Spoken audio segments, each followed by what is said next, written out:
de ce matin, c'est un entrepreneur, un homme, j'aime bien le dire, un homme de terrain. Un homme de terrain, un passionné pour les transformations de vie. Parce que dans l'écoutant, il est un exemple de transformation de vie. Et il est passionné du Seigneur, il aime le Seigneur, il est le président national de la communauté internationale des hommes d'affaires du Plein Évangile en Côte d'Ivoire. Il est également le représentant régional ou bien le vice-président international chargé de l'Afrique de l'Ouest. Et depuis plusieurs années, il travaille pour que notre zone, la zone francophone ouest africaine, se développe et que nous puissions avoir une expression forte dans la communauté au niveau mondial. Et je crois que c'est un appel pour lui et il est très content d'être avec nous ce matin pour le premier séminaire. Je me permets aussi de reconnaître,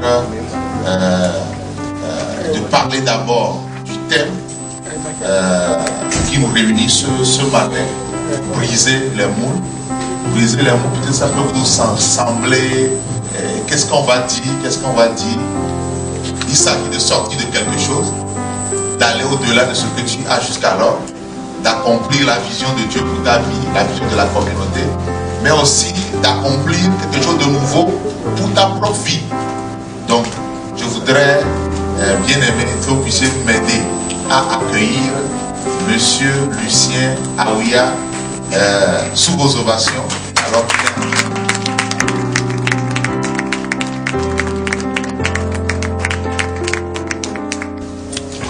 tu es ici notre Dieu et notre Père. Tu n'as jamais trahi. Ces hommes et ces femmes, chacun a sacrifié ce matin des programmes, des occupations de leur vie pour venir à ta rencontre.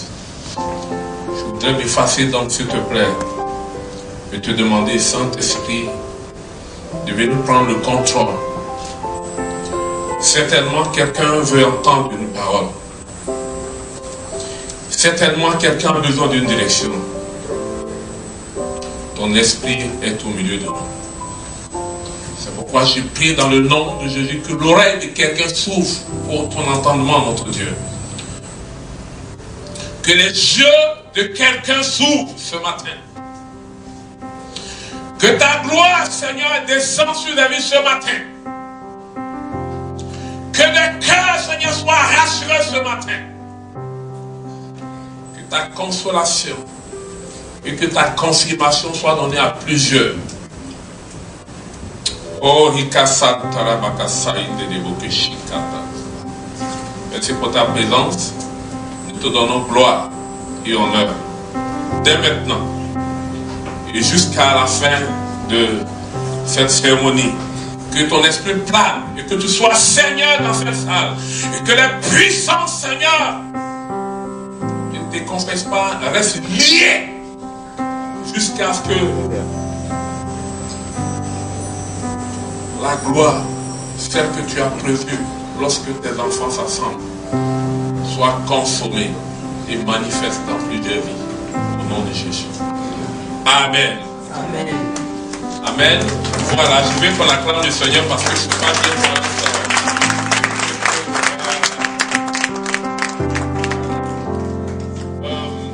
je voudrais saluer le président national, Docteur Chépine, qui est mon docteur personnel.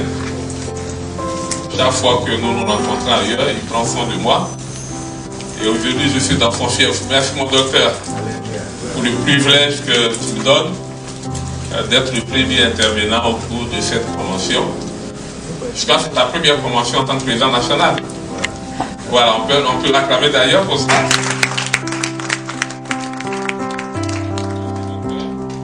Je voudrais saluer mon frère qui nous a laissé à la présidence parce que nous on est encore président. Il nous a abandonné sur le siège. Il nous a laissé le jeune frère qui nous fait du bien. Donc je vais saluer donc, le président d'Albuda. Il veut qu'on acclame le Seigneur également. Nous avons un directeur international au milieu de nous qui est arrivé du Bénin, c'est le président national du Bénin. Je voudrais également qu'on le salue.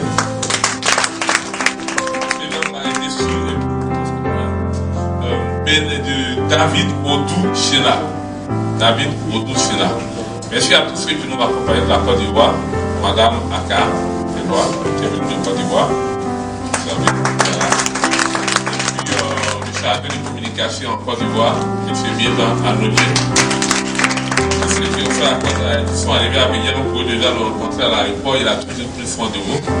Et si vous ne le connaissez pas, prenez son contact. Si vous arrivez à l'aéroport d'Abidjan, pour sortir beaucoup d'affaires. Briser le moule.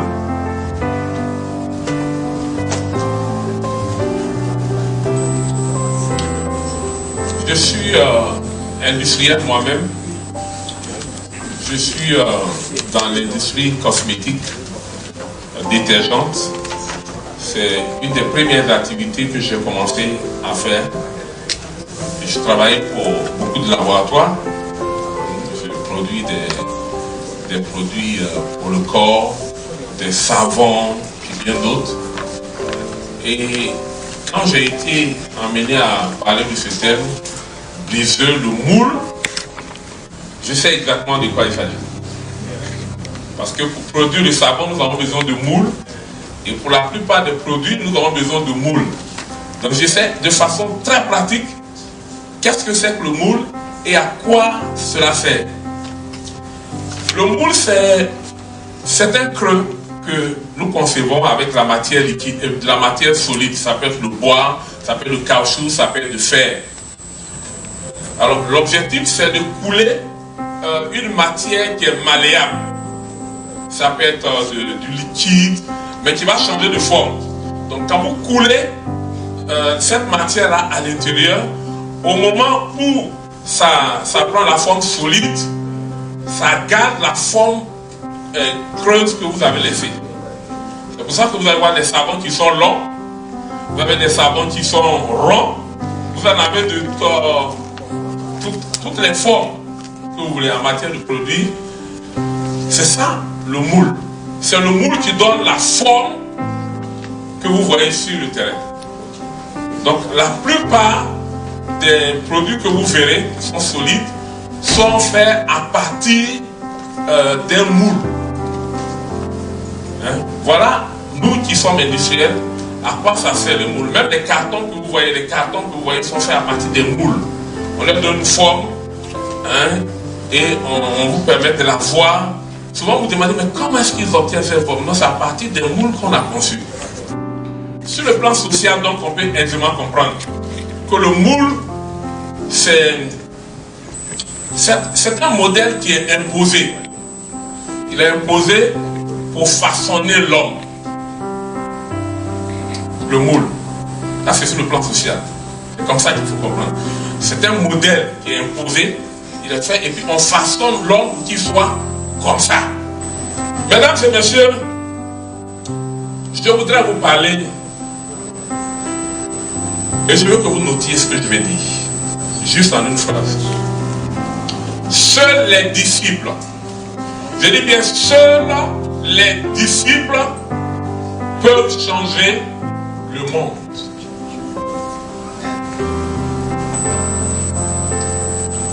Seuls les disciples peuvent changer le monde. Si vous avez écrit ça, on va le développer. Je n'ai pas dit des chrétiens. Les chrétiens, là, c'est maintenant un courant de pensée. C'est des gens qui pensent que Jésus est bon, ça fait beau d'être à l'église, donc ils s'affilient à l'église, on leur donne une carte. Donc c'est des gens que vous voyez dans la plupart à l'église. Voilà, c'est un courant de pensée. Ils ont choisi, c'est bon quoi. Hein, ça dit, ils sont les fans du christianisme. Hein? La Bible, là, dans la Bible, il est mentionné 3 fois seulement le mot chrétien. Mais je vais vous parler du disciple, c'est mentionné 250 fois dans la Bible. Disciple. 250 fois. Vous voyez la différence? Alors, les disciples, quant à eux, Dieu va les utiliser pour accomplir des choses qui vont être la manifestation de son plan et de sa pensée pour le monde, pour la vie des gens, mais aussi pour le bonheur de tous les hommes. C'est ce que les disciples sont appelés à faire. Voyons l'histoire biblique quand nous parlons des disciples. Jésus s'est fait des disciples. Et ces disciples-là, ils ont expérimenté quelque chose. La première chose qu'ils ont expérimenté, c'est lorsqu'ils ont marché avec Jésus, les signes et les prodiges qui accompagnaient leur marche. Ils ont vu ça sous les yeux.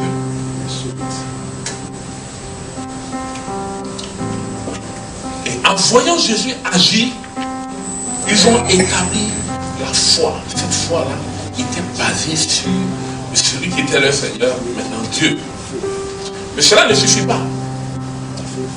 Ça veut dire que si vous êtes dans une situation, si vous n'êtes... Dans la Bible dit que tout ce qui n'est pas le fruit d'une conviction est un péché.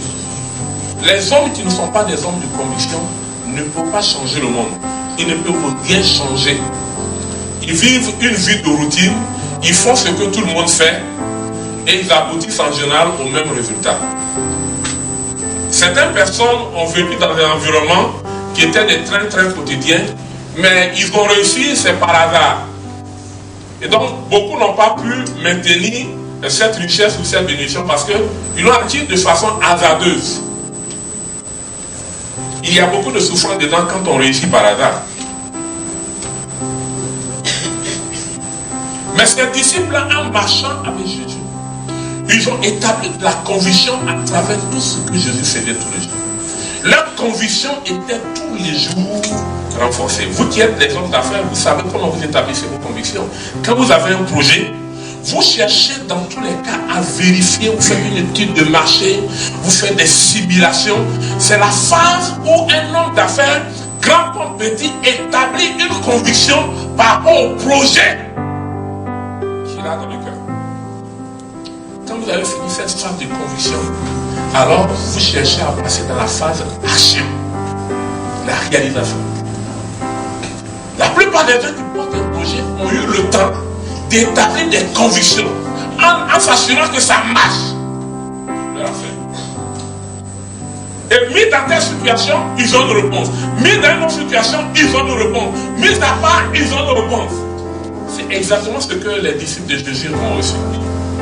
Ils ont vu Jésus opérer lorsqu'il était lorsqu'il était dans tous les milieux, devant toutes les situations. Ils ont vu Jésus opérer. Et ils ont établi la conviction que c'était du vrai. C'est les disciples. Ils ne sont pas arrêtés seulement au niveau de là. Quand Jésus est mort et qu'il est ressuscité, il leur avait demandé de se regrouper pour qu'ils voient la manifestation de la vérité, tout ce qu'il leur avait fait, tout ce qu'il avait promis. Qu'est-ce qui s'est passé? Le Saint-Esprit est descendu. Il leur avait promis le Saint-Esprit est descendu. Et quand il est descendu, ils ont reçu de la part de Dieu. Quelque chose s'est passé à l'intérieur d'eux-mêmes. Un changement s'est opéré. Les disciples, c'est des gens qui ont fait l'expérience d'une rencontre personnelle avec Dieu. Si nous voulons réussir, nous devons réfléchir. Après que nous avons remporté les différents défis et que nous sommes en train de réfléchir en l'enjeu du 21e siècle, qui est un enjeu technologique, digital.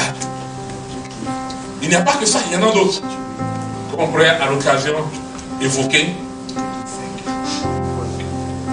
Nous devons penser de façon générale et savoir que le problème de notre génération, c'est le problème de la créativité. Notre problème, c'est le problème de la créativité et le problème de l'indécision. Je vais vous expliquer l'indécision et puis je vais vous expliquer la créativité. C'est là que je vais m'arrêter. L'indécision fait partie, je le traite dans le moule de nos responsabilités. Il y a beaucoup de personnes au milieu de nous. Ça peut être dans votre travail, ça peut être au Fou Gospel, ça peut être dans votre foyer. À cause des frustrations que vous avez eues hier, vous avez fait quelque chose, on vous a marché dessus. On vous a humilié. On vous a minimisé. Et aujourd'hui, vous êtes là, rien ne vous motive à nouveau. Vous pouvez être dans une entreprise, le développement de l'entreprise, ça ne vous dit plus rien. Tous les jours, vous venez au travail, vous faites juste ce que vous avez à faire. Il n'y a plus rien pour vous fâcher. Quand il est l'heure, même s'il y a un service que vous pouvez accomplir, parce qu'il est moins simple, vous devez débarrasser le plancher, vous partez. Un employé dans une usine, dans un service, c'est l'employé, le salarié, c'est lui qui fait la réputation de l'entreprise. Ce n'est pas votre souci. Que votre entreprise ait une bonne réputation, qu'elle ne l'ait pas, ce n'est pas votre souci. Parce que vous êtes frustré, vous êtes bloqué. Ça vous a plongé dans une situation de ce qu'on appelle l'indécision. L'indécision, ce n'est pas le manque d'action. L'indécision, c'est des gens qui savent bien qu'il y a un besoin. Il y a une réaction à avoir, il y a quelque chose à faire. Mais ils restent indifférents. Ils restent insensibles. Ils ne feront rien. Ces gens, vous les trouvez dans le foyer. Vous les trouvez dans des entreprises. Et vous les trouvez au Fou Gospel. Je voudrais vous rappeler ce matin que notre responsabilité est à l'heure de nous lever et défier l'indécision dans nos vies. Cela va nous demander une autre dimension de notre leadership et de notre discipulat. Le défi, c'est de comprendre que les grandes victoires publiques que nous recherchons, on doit les gagner d'abord dans notre vie personnelle avant. C'est-à-dire que si quelqu'un n'est pas capable de pardonner, par exemple, il ne sera pas autorisé à parler de paix aux autres. Et vous êtes disciples, ce que Dieu va vous demander, c'est d'aller dire aux gens qu'en Dieu on peut trouver une vie meilleure et de démontrer cela. Des gens sont baptisés dans le Saint-Esprit, ils ont établi des convictions, ils dépendent de Dieu, mais ils n'ont pas encore appris à pardonner. Ils ne sont pas guéris de la frustration. Et ils sont aussi dans l'entreprise, ils continuent de recevoir des salaires. Et ils sont aussi dans leur communauté et ils continuent de recevoir des honneurs. Et ils sont aussi dans les foyers, ils continuent de revendiquer qu'ils sont mariés, les droits de marier. C'est un problème, non? Notre vrai défi en tant que disciple, c'est notre transformation personnelle. Y a-t-il quelque chose qui te bloque, qui t'a fait mordre à l'indécision? Ce matin, je voudrais t'interpeller. Si tu veux passer à une autre phase de ta vie, si tu veux aller au-delà, je veux que tu saches que tu auras besoin des gens que tu as à côté de toi. Et c'est pourquoi vous devez apprendre à savoir que vous aurez besoin des gens. Si vous avez besoin des gens, faites tout pour être dans de bonnes relations avec les gens. Payez le prix qu'il y a à faire. Pardonnez. Tuez vos frustrations. Et faites en sorte d'avoir de bonnes relations avec les gens pour bâtir de bonnes communautés. Pour bâtir de bons foyers. Pour atteindre les objectifs de votre entreprise. Vous voulez aller au-delà? Le défi vous est personnel. Si vous remportez votre défi personnel, vous serez capable d'être un bon disciple et remporter les victoires publiques. Je voulais traiter le dernier point, mais je vois qu'il est l'heure. Ça va être une prochaine fois. Que Dieu nous bénisse.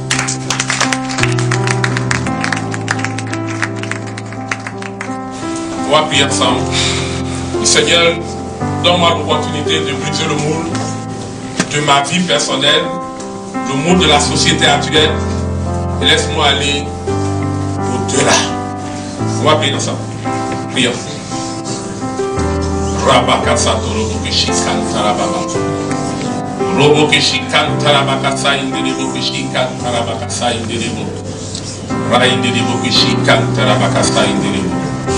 Seigneur, voici, c'est un temps merveilleux que tu nous donnes d'échanger. Assurément, tu nous as donné de comprendre ce matin pourquoi nous devons briser le moule. Aussi, tu nous as appris que c'est possible d'aller au-delà.